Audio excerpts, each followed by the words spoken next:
Hello दोस्तों, इस video में आज हम डिस्कस करेंगे कि किस तरीके से हम अनएम्प्लॉयमेंट की प्रॉब्लम को सॉल्व कर सकते हैं। कुछ सजेशंस देंगे जिससे हम अनएम्प्लॉयमेंट की प्रॉब्लम इंडिया के अंदर सॉल्व कर सकते हैं। भारत के अंदर जो बेरोजगारी की समस्या बढ़ रही है उसको हम सॉल्व कर सकते हैं। उसके कुछ सुझाव जो है मैं इस वीडियो में आप सभी को बताऊँगा। तो चलिए स्टार्ट करते हैं इस वीडियो को। तो दोस्तों, जब हम बात करते हैं भारत में बढ़ रही बेरोजगारी के, तो उसके क्या कारण हैं उसको मैंने आपको एक प्रीवियस वीडियो में बताया था। आप उस वीडियो को ज़रूर देख लीजिएगा। वहाँ पर मैंने उसके रीजंस बताए थे कि किस तरीके से इंडिया के अंदर अनएम्प्लॉयमेंट बढ़ रहा है, बेरोजगारी बढ़ रही है और उसके क्या कंसिक्वेंसेस, क्या परिणाम निकल रहे हैं इंडिया के अंदर। अब हम कुछ सजेशंस की बात करेंगे, कुछ सुझाव की बात करेंगे जिससे हम अनएम्प्लॉयमेंट की प्रॉब्लम को सॉल्व करेंगे इंडिया के अंदर। तो सबसे पहला है, प्रोडक्टिविटी कम होती है, उसके वजह से अनएम्प्लॉयमेंट बढ़ता है। तो उसको हमें क्या कर देना चाहिए, इंक्रीज़ कर देना चाहिए प्रोडक्शन को और प्रोडक्टिविटी को। तो अगर हम उत्पादन को बढ़ाएंगे तो उत्पादन को बढ़ाने के लिए हमें मैन पावर की ज़्यादा ज़रूरत पड़ेगी। तो ज़्यादा मैन पावर को जो है हम लोगों को अनएम्प्लॉयमेंट पे लगा पाएंगे, तो एम्प्लॉयमेंट का रेट जो है बढ़ेगा, लोगों को रोजगार के नए नए अवसर मिलेंगे। क्योंकि जब हम नई चीज़ों को मैन्युफैक्चर करेंगे, प्रोडक्शन कैपेसिटी बढ़ाएंगे, उत्पादन की क्षमता को बढ़ाएंगे, तो ज़्यादा लोगों को काम पर रखेंगे और ज़्यादा लोगों से उत्पादन करवाएंगे, तो हमारे पास जो है अनएम्प्लॉयमेंट लोगों को मिलेगा और एम्प्लॉयमेंट मिलेगा दोस्तों। और अनएम्प्लॉयमेंट की रेट जो है इंडिया के अंदर, बेरोजगारी की दर कम हो जाएगी प्रोडक्टिविटी बढ़ाने से और प्रोडक्शन बढ़ाने से। ठीक है। और कैपिटल फॉर्मेशन, यानी कि अगर हम अपने देश में पूंजी निर्माण और कैपिटल फॉर्मेशन यानी पूंजी निर्माण, आपको पता ही होगा, इसका सिंपल सा मतलब होता है कि हमारे देश में जो भी कैपिटल गुड्स हैं, जो पूंजीगत वस्तुएं हैं, उनके स्टॉक में वृद्धि करना। यानी कि हमारे देश में जो हॉस्पिटल्स हैं, स्कूल्स हैं या और भी अदर्स पूंजीगत वस्तुएं हैं, या आप ब्रिजेस ले लीजिए या रोड्स ले लीजिए, इन सभी को जब हम बढ़ाते हैं, इंफ्रास्ट्रक्चर को बढ़ाते हैं, तो हमारे देश में लोगों को रोजगार मिलेगा। क्योंकि जब हम इन सभी को कंस्ट्रक्ट करेंगे, इनका निर्माण करवाएंगे, तो लोगों की ज़रूरत पड़ेगी, मैन पावर की ज़रूरत पड़ेगी और ज़्यादा से ज़्यादा लोगों को हम रोज़गार उपलब्ध करा पाएंगे। ठीक है। Helping the self employed persons, जो स्वरोजगार व्यक्ति हैं उनकी हमें सहायता करनी चाहिए। यानी कि जो है स्वरोजगार, अपने आप खुद काम करके कुछ ना कुछ रोजगार का तरीका ढूंढ रहे हैं, ऐसे लोगों की हेल्प करें जिससे वो अपने बिजनेसेस को या अपने काम को बड़े स्केल पर ले जाएं और वो और लोगों को जॉब्स क्रिएट कर सकें अपने व्यवसाय में और ज़्यादा से ज़्यादा लोगों को जॉब्स दे सकें, जिससे एम्प्लॉयमेंट जो है बढ़ेगा इंडिया के अंदर और अनएम्प्लॉयमेंट रेट, बेरोजगारी की दर कम हो जाएगी, रोजगार के अवसर बढ़ेंगे इससे। चेंज इन एजुकेशन पैटर्न, यानी शिक्षा प्रणाली में हमें परिवर्तन करना चाहिए। ये एक मेन टॉपिक है यहाँ पर। तो आप इसके अगर समझें तो अगर हम लोग शिक्षा में परिवर्तन लेके आते हैं, हम लोग आज के वक्त में जो शिक्षा दे रहे हैं वो एक ऐसी शिक्षा है जो किताबी शिक्षा है। वो बाहरी लाइफ में कोई भी प्रैक्टिकल वहाँ पर हम उसे अप्लाई नहीं कर सकते एजुकेशन को। अगर हम कोई ऐसी एजुकेशन सिस्टम लेके आए, एक एजुकेशन प्रणाली, शिक्षा प्रणाली लेके आए जिसे लोग, बच्चे सीख कर बाहर अपनी लाइफ में अप्लाई भी कर सकें, या उनको एक कोई ऐसी स्किल सिखाई जाए एजुकेशन के दौरान जो स्किल उनकी एम्प्लॉयमेंट देने में उन्हें हेल्प कर सके, रोजगार उपलब्ध कराने में उनकी मदद कर सके, तो लोगों के पास जो बेरोजगारी की समस्या है बच्चों को मिलती है, वो बेरोजगारी की समस्या उत्पन्न नहीं होगी, क्रिएट नहीं होगी। उसको हम जो है कम कर पाएंगे अगर बेटर एजुकेशन पैटर्न को हम तैयार कर देते हैं, सिस्टम को तैयार कर देते हैं तो। ठीक है।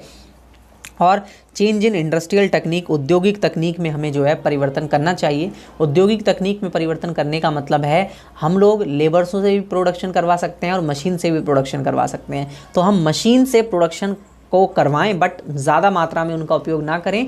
हम लोग लेबर्स का भी उपयोग करें जिससे लोग जो है अनएम्प्लॉयड ना रहें, लोगों को भी रोजगार मिले इंडस्ट्रियल सेक्टर्स में। तो इंडस्ट्रियल टेक्निक्स को चेंज करके हम लोगों को रोजगार उपलब्ध करवा सकते हैं। सहकारी उद्योग यानी कॉरपोरेटिव इंडस्ट्रीज़। कॉरपोरेटिव इंडस्ट्रीज़ वो इंडस्ट्रीज़ होती हैं जो आपस में मिलके किसी प्रोडक्ट को बनाती हैं। तो आपने देखा होगा बहुत सारी कंपनीज़ के ऐसे प्रोडक्ट होते हैं जो एक ही फैक्ट्री में मैन्युफैक्चर नहीं होते, उनको आप अलग अलग फैक्ट्रीज़ में उनको मैन्युफैक्चर किया जाता है। बजाय अलग अलग कंपनीज़ को उन्हें बनाने के लिए मौका दिया जाए, अलग अलग कंपनीज़ उनको बनाए, तो उससे क्या होगा कि हर पार्ट्स को, जैसे मैं एग्जांपल लेता हूँ साइकिल का, तो साइकिल के पार्ट्स जो हैं वो अलग अलग कंपनियाँ बनाती हैं, अलग अलग फैक्ट्रीज़ में वो बनती हैं। तो इस तरीके से कॉरपोरेटिव इंडस्ट्री क्रिएट होती है, सहकारी उद्योग क्रिएट होता है, जो उद्योग एक दूसरे पर निर्भर होता है और मैन्युफैक्चरिंग की यूनिट्स बढ़ती हैं। मैन्युफैक्चरिंग की यूनिट्स बढ़ने से ज़्यादा लोगों को जो है रोजगार उपलब्ध होता है, उन्हें जो है नौकरियां मिलती हैं, नई अपॉर्चुनिटीज़, नए अवसर जो है इससे क्रिएट होते हैं। एम्प्लॉयमेंट ओरिएंटेड प्रोग्राम, रोजगार प्रेरित कार्यक्रम जो है वो चलाने चाहिए सरकार को कुछ ऐसे कार्यक्रम लेकर आने चाहिए जो लोगों को रोज़गार उपलब्ध करवाती है। तो रोज़गार के जो भी कार्यक्रम होंगे उससे अनएम्प्लॉयमेंट का रेट जो है कम होगा और एम्प्लॉयमेंट की जो अपॉर्चुनिटी है, रोज़गार के अवसर जो हैं वो बढ़ जाएंगे। तो ऐसे ही प्रोग्राम्स को हम एक नेक्स्ट वीडियो में डिस्कस करेंगे। वहाँ पर मैं सारे एम्प्लॉयमेंट के जो प्रोग्राम हैं उनकी लिस्ट लेकर आऊँगा और वहाँ पर उनको आपको एक एक करके समझाऊँगा। ठीक है। नेक्स्ट है पॉपुलेशन कंट्रोल। जो जनसंख्या बढ़ रही है जिसके वजह से हम सभी लोगों को एम्प्लॉयमेंट प्रोवाइड नहीं करा पा रहे हैं, रोज़गार उपलब्ध नहीं करा पा रहे हैं, उसको हमें कम करना चाहिए जिससे ज़्यादा से ज़्यादा लोगों को तक जो है रोज़गार पहुंच पाए। और ज़्यादा पॉपुलेशन होने की वजह से हम सभी लोगों तक रोज़गार नहीं पहुंचा पाते, नए अवसर ज़्यादा से ज़्यादा उत्पन्न नहीं हो पाते, लिमिटेड ही उत्पन्न होते हैं और पॉपुलेशन उससे ज़्यादा ग्रोथ होती है जिसकी वजह से बहुत सारे लोग जो है बेरोज़गार रह जाते हैं, अनएम्प्लॉयड रह जाते हैं। तो ये प्रॉब्लम अगर हम पॉपुलेशन को कंट्रोल कर लें, कम कर लें, तो उससे जो है हम इसको सॉल्व कर सकते हैं।